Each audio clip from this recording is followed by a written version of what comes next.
Two people started the same job in the same month. One of them earns 3 times what the other does. 10 years later, they both stop working. The same year, within months of each other, not because the lower earner got lucky, not because the higher earner made a mistake. They arrived together because they were both solving an equation that almost nobody reads carefully. Most people think financial freedom is an income problem. Earn more, arrive sooner. It is not an income problem. It is an arithmetic problem. And the arithmetic has a strange property. There is one number in it that moves both the speed you travel and the distance you have to cover. Every other number moves only one. Your income moves how fast you go. It does not move where the finish line is. Your spending moves both, and it moves them in opposite directions. This video is about that single asymmetry and how far it reaches, because once you can see it, you stop being surprised by people who earn a fortune and never get free. My name is Shift. Let me show you the equation nobody hands you. Start with the simplest version. To stop working, you need a pile of money large enough to replace what you spend each year, not what you earn, what you spend. The size of that pile is a multiple of your annual spending, somewhere in the region of 25 times it. Hold that number, 25. Now watch what a single decision does.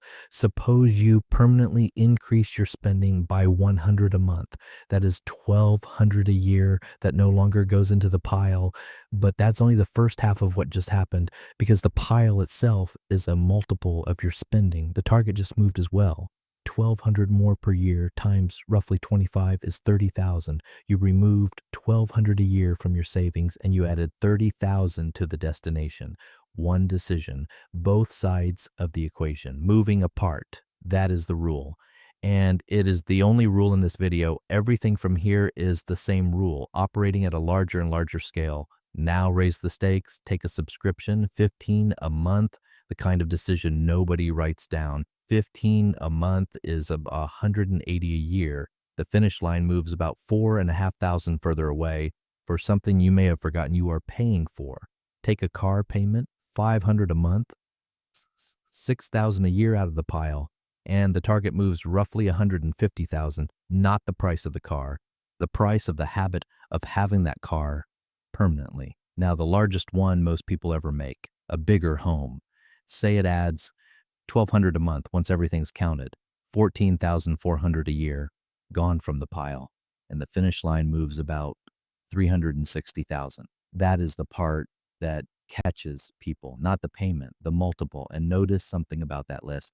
Every one of those decisions felt like a monthly decision, a number you compare against your monthly income. None of them felt like a decision about when you stop working, but that is what each of them was. Now scale it up one more time to an entire working life. Go back to our two people. The higher earners not careless. They save diligently, but their spending rose alongside their income the way it usually does. Their savings rate, the share of income they keep, sits around 20%. The lower earner never had the option to expand much. Their spending stayed flat. Their savings rate is around 50%. Here is the arithmetic that decides the race. At a savings rate of around 10%, the journey takes roughly 50 years. At 20%, roughly 37. At 50%, roughly 17. These are illustrative figures. They assume a steady return and no interruptions, which no real life provides. But the shape is what matters, and the shape is not subtle. The rate is doing the work, not the salary. Two people, 3 times the income, arriving together because the equation was never reading their income. It was reading the gap between what they earned and what they spent as a proportion. Now, if you have been following along, there is a number sitting underneath everything I have said, 25 times your spending. It comes from something often called the 4% rule, the idea that you can withdraw about 4% of your savings each year and not run out. It is quoted almost everywhere as though it were a law of nature. It is not.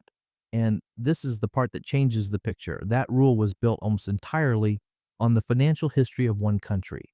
When researchers tested the same withdrawal rate across 20 developed markets using over a century of data, most of them did not support it. Only 5 countries sustained 4%: Sweden, Canada, New Zealand, Denmark, and the United States. In Spain, Belgium, Germany, France, and Italy, that same rule would have failed more than half the time. In Italy, it would have failed in about 80% of cases.